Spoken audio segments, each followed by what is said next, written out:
ये प्रिंस हैं, रोशन आनंद सर के अपने भाई, सगे भाई। अभी ये केस रोशन आनंद सर और खान सर के बीच चल रहा था, आप जानते हैं। इनके ऊपर भी एफआईआर हुआ था और रोशन आनंद सर के ऊपर भी एफआईआर हुआ। रोशन आनंद सर जेल में हैं और आपको पता है उन्होंने भी उस दिन बताया था कि ऑपरेशन हुआ है, किडनी का प्रॉब्लम है, उनको दर्द अभी भी हो रहा है, पर वो जेल में है, उनको बेल नहीं मिला है। और प्रिंस चूंकि उसी केस में यहां से फरार हो गए थे, नेपाल में एक होटल में संदिग्ध हालत में इनकी डेड बॉडी मिली है। पुलिस इसकी जांच कर रही है। मेरा ये वीडियो बनाने का कहीं मतलब नहीं कि मैं किसी के ऊपर आरोप लगा रहा हूं, क्योंकि मैं नहीं जानता हूं कि इनकी मौत कैसे हुई। पर मैं एक बात शुरू से कह रहा था कि झगड़ा को उस लेवल तक नहीं ले जाना चाहिए इन लोगों को, और आपस में सुलह कर लेना चाहिए। बहुत सारे आप लोगों में से लोग कमेंट कर रहे थे मुझे कि आप काहे नहीं करवा रहे हैं। मैंने खान सर को व्हाट्सएप पर पर्सनली मैसेज करा है कि गुरुदेव एक कदम आगे बढ़ के आप ही इसको मैटर को सॉर्ट आउट करिए, लेकिन कोई रिस्पॉन्स इस बात का नहीं मिला। मैं मान लेता हूं कि अगर इनकी किसी ने हत्या नहीं की हो और अगर ये डिप्रेशन में जाकर खुद को सुसाइड कर लिए हो, क्योंकि आज इस दुनिया में तो ये है नहीं, और कोई व्यक्ति शौक से अपने आप को नहीं मारता है, या तो उसे कोई मार देता है या वो परेशान होकर मरता है। मैंने एक बात और कहा था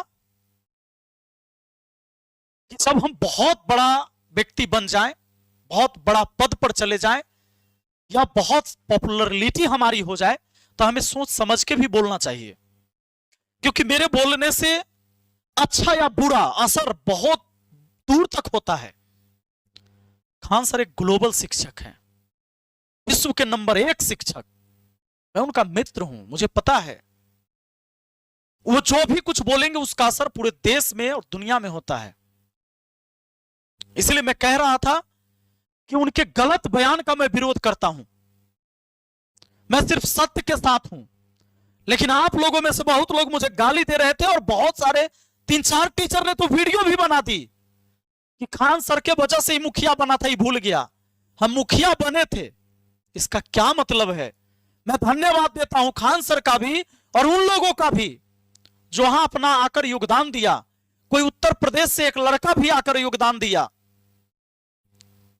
झारखंड से, पूरे बिहार के कोने कोने से कोई आकर योगदान दिया। सबका महत्व है, पर इसका यह मतलब तो नहीं है कि मैं जब आप गलत करो तो भी मैं आपको कहूं कि नहीं मैं तुम्हारे साथ खड़ा हूं। तो उस पर भी लोगों ने कहा कि मित्रता कर्ण से सीखो। अगर मैं कर्ण बन जाऊं तो क्या मैं दुर्योधन को इस महाभारत में जिताने के लिए प्रयास करूं? क्या आप यह चाहते कि मैं कर्ण बनकर दुर्योधन को इस महाभारत में विजय दिलाऊं? यानी इस बार महाभारत में आप दुर्योधन को जीतते देखना चाह रहे थे। मैं क्यों कह रहा हूं ऐसी बातें, मुझे कहने की क्यों जरूरत पड़ रही है? क्योंकि मित्रता मुझे आप सिखा रहे थे। इनका गलत बयान कहां कहां है ये देखिए, और इस बयान का असर दो बात हुई होगी। या तो इन्होंने सुसाइड किया होगा, किसी ने जहर दे दिया होगा, या किसी ने हत्या कर दी किसी तरीके से, या कोई भी और कारण हो सकता है। यह पुलिस का मामला है, जांच का मामला है, जांच होना चाहिए। निर्दोष को सजा नहीं मिलना चाहिए, लेकिन दोषी को सजा हर हाल में मिलना चाहिए। अभी आपको मैं बताता हूं, मैंने बोला था तो लोग मुझे विरोध कर रहे थे कि तू खान सर से जलता है। शुभांकर मिश्रा के शो में जाकर क्या बोला इन्होंने, सुनिए। थे सेकंड राउंड में आए थे मारने के लिए। कौन हमला किया था? वो वहीं के थे सब, कोचिंग माफिया या वही माफिया सब। अब कपिल शर्मा के शो में इन्होंने क्या बोला था ये भी सुन लीजिए। क्या हुआ था? वो बम मार दिया था सर। हैं? आपके घर पे? हाँ, मेरे कोचिंग इंस्टीट्यूट पे 8-10 ठो फेंक दिया सब। अमिताभ बच्चन के केबीसी शो में फिर क्या बोला था सुन लिए। फीस कम करने के चक्कर में बहुत दिक्कत हो गया। पहले तो धमकी आई, फिर नॉर्मल ऐसे बात होने लगा, और एक दिन हो गया बम चला दिया गया हमारे यहाँ। अरे बाप रे। यानी इन्होंने सीधे आरोप लगाया था कोचिंग वालों पर, ये कोचिंग वाले बम चलाते हैं। हमेशा 8 से 10 राउंड गोली भी चला भी इनके कथनानुसार, और 8 से 10 बम भी फेंका गया था। सुने ना, 8 से 10 बम फेंका गया, लेकिन उसकी एफआईआर की कॉपी मुझे नहीं मिली। मैंने बहुत ढूंढा। मैं कहता हूं खान सर आप ही बता दो एफआईआर की वो कॉपी कि 8 से 10 बम फेंकने वाला व्यक्ति जो आपके सीसीटीवी में भी आया, कौन कौन था? क्या उसमें टीचर था, या आप जबरदस्ती यहां के शिक्षकों को बदनाम करने का प्रयास कर रहे हैं? अगर किसी गुंडे ने फेंका होगा तो आप उसका नाम लीजिए, लेकिन यह कहना कि मैं सस्ता पढ़ाता हूं इसीलिए जलता है कोचिंग वाला से उसे बम चला देता है, इतना पटना के टीचर में हैसियत तो नहीं है कि कोई गोली और बम चलाए वहां जाके। और इस बार का बयान, चूंकि इतना बार आपको किसी ने रोका नहीं, क्यों नहीं रोका? क्योंकि फैन फॉलोअर ज्यादा है और लोग मानते हैं कि जिनके सब्सक्राइबर ज्यादा वो सबसे ज्यादा ईमानदार। तो बिहार में दूसरा सबसे बड़ा ईमानदार मैं हूं, क्योंकि खान सर के फॉलोअर के बाद शिक्षक में दूसरा सबसे ज्यादा फॉलोअर तो मेरा है, तो मुझे दूसरा सबसे बड़ा ईमानदार घोषित कर दो। क्या फॉलोअर तय करेगा कि आपकी ईमानदारी का प्रमाण पत्र?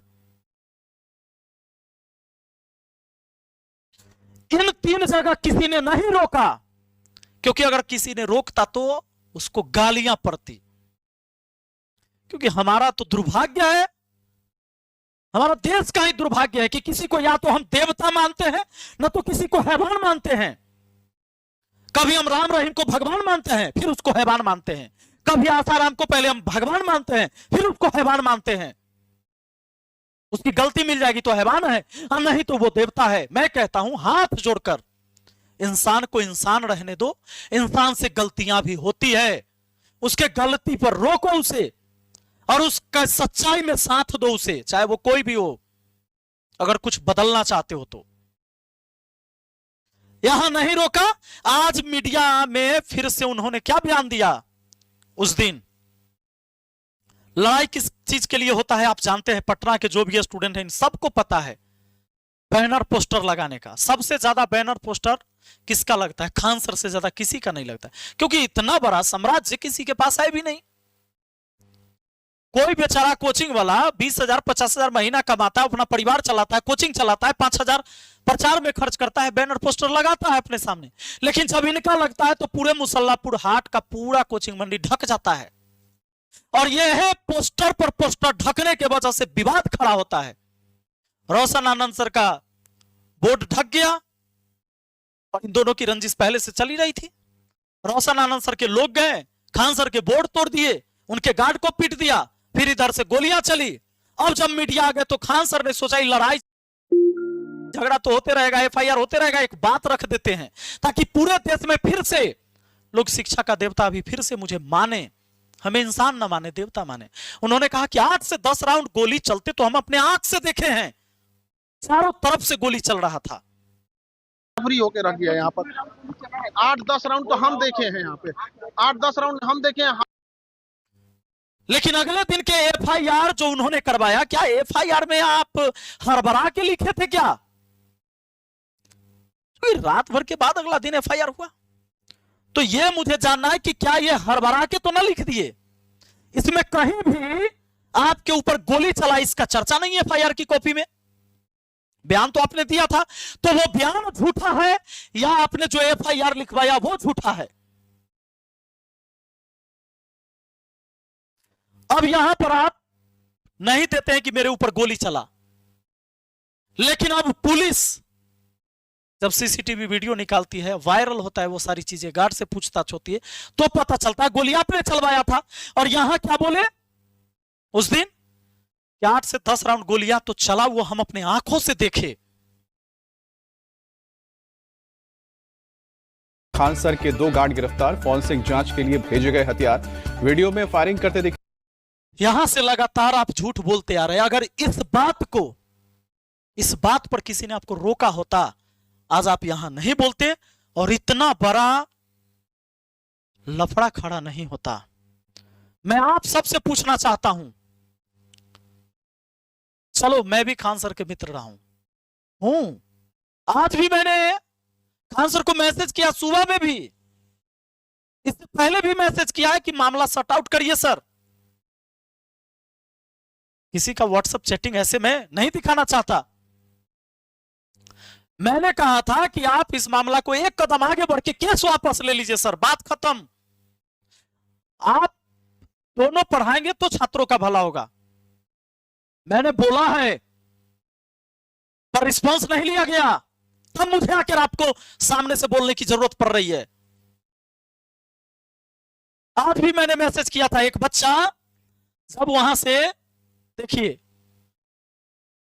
प्रयागराज से ये बच्चा जो है मोहम्मद फैजल इनका नाम है, यूपीएससी के आह्वान बैच में एडमिशन ले लिया, 40,000 रुपया इसने जमा किया और 35,000 इसको और देना था। लेकिन अचानक इसकी मम्मी का तबीयत बिगड़ गया और यह बच्चा अपनी मां का गहना बेचकर, सोना का गहना इनकी मां ने बेचकर तब एडमिशन के लिए दिया था। इस बच्चा ने एडमिशन ही लिया था, 4 दिन क्लास किया था, बोला कि अब मैं पढ़ने नहीं आ पाऊंगा। वहां डायरेक्टर ने कहा कि भाई हम यहां से फ्री रिफंड नहीं कर सकते, खान सर को मेल करो। खान सर को मेल करके बेचारा थक गया। उसके बाद मुझे मैसेज किया कि सर आपके मित्र हैं, मुझे पैसा वापस दिला दीजिए। मैंने भेजा, कोई रिस्पॉन्स नहीं। देखो क्या लिखा है, मैं मोहम्मद फैजल, ये एक स्टूडेंट है, इन्होंने यूपीएससी आह्वान में 16/4/2026 को दाखिला लिया था। मेरी रजिस्टर ईमेल आईडी इतना इतना है और मोबाइल नंबर इतना है, जो मैंने ढक दिया लास्ट के 3 डिजिट। मैंने इस कोर्स के लिए 40,000 रुपए का भुगतान किया था। केस क्या है कि मेरी मम्मी का तबीयत अचानक खराब हो गया, मेरे पास पैसा नहीं है कि मैं अपनी मम्मी का इलाज करवा सकूं। मुझे फी भरने के लिए मेरी मम्मी ने अपना सोना के जेवर बेचकर फी दिया था। सर मैं आपसे विनम्र निवेदन करता हूं कि मेरे मामले की समीक्षा करें और मेरी फीस जो है इस अकाउंट में रिफंड करने की कृपा करें। मैंने भुगतान की रसीद भी इस ईमेल के साथ संलग्न कर दी है, जो उस स्टूडेंट ने मुझे यहां भेजा, 40,000 का। आप ना तो कपिल शर्मा के शो में कभी बोले, ना शुभांकर मिश्रा के शो में बोले, ना अमिताभ बच्चन जी के शो में बोले कि हम 40,000 वाला फी भी लेते हैं ऑनलाइन और 75,000 ऑफलाइन का भी लेते हैं। हाँ, 200 का चर्चा किए थे आप। टाटा की एक गाड़ी आती है, कोई गाड़ी 5 लाख की है और कोई गाड़ी 30 लाख की। टाटा बताता है कि गाड़ी मेरा 5 लाख का है, 30 लाख का है। और आप कोचिंग माफिया यहां के सारे शिक्षकों को बोलते कि वो मेरे ऊपर जो है से बम चलवा देता है, क्योंकि हम कम फीस में पढ़ाते हैं और ज्यादा रिजल्ट होता है, इसलिए टीचर बम नहीं चलवाता है। और किसी से आपकी लड़ाई झगड़ा होती है, किससे होती है आपको भी पता है, लेकिन आपको पता है कि उसका नाम लेने से वाहवाही नहीं होगा। जब भी पटना के कोचिंग में झगड़ा होता है तो मेन होता है चंदा वाला प्रॉब्लम। जब भी दुर्गा पूजा आएगा, लक्ष्मी पूजा आएगा, सरस्वती पूजा आएगा, चंदा मांगने का प्रॉब्लम है। जिसके पास ज्यादा स्टूडेंट है वो ज्यादा चंदा देगा, नहीं दिया तो भाई लड़ाई झगड़ा होता है। लेकिन उसको तुरंत भजाते हैं ऐसे कि यहाँ के शिक्षक जो हमसे जलता है वो बम चलवा देते हैं। शिक्षक की इतनी औकात हो गई, 10-10 को बम लेके यहां आ गया और आपने एफआईआर नहीं उसके नाम पर करवाया। और फिर पटना पुलिस कहां थी? 10 को बम चल जाएगा पटना में, पटना पुलिस को नहीं पता चलेगा कौन कौन अरेस्ट हुआ था, उसमें कौन टीचर था, उसका नाम तो होना चाहिए ना।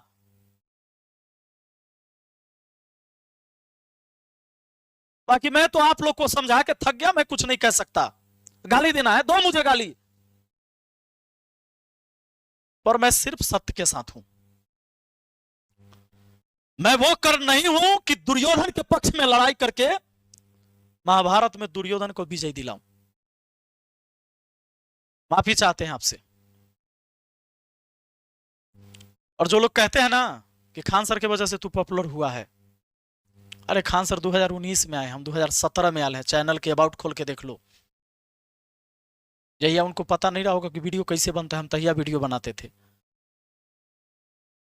उनके फैन फॉलोअर है ज्यादा, ये अच्छी बात है। उन्होंने मेहनत किया होगा, हमसे ज्यादा बेहतर किया होगा, ये अच्छी बात है।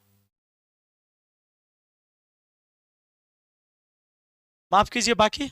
और जिनको भी दिल को तसल्ली मिल गया होगा कि आज रोशन आनंद सर का भाई इस दुनिया में नहीं है, तो आप जश्न मनाइए, मुझे गाली दीजिए।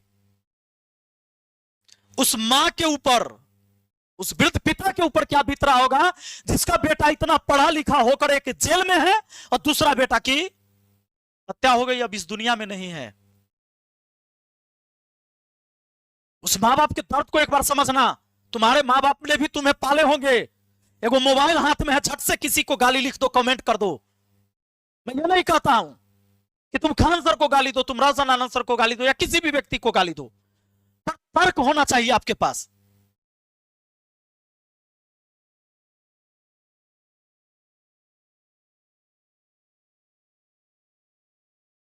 छोड़िए।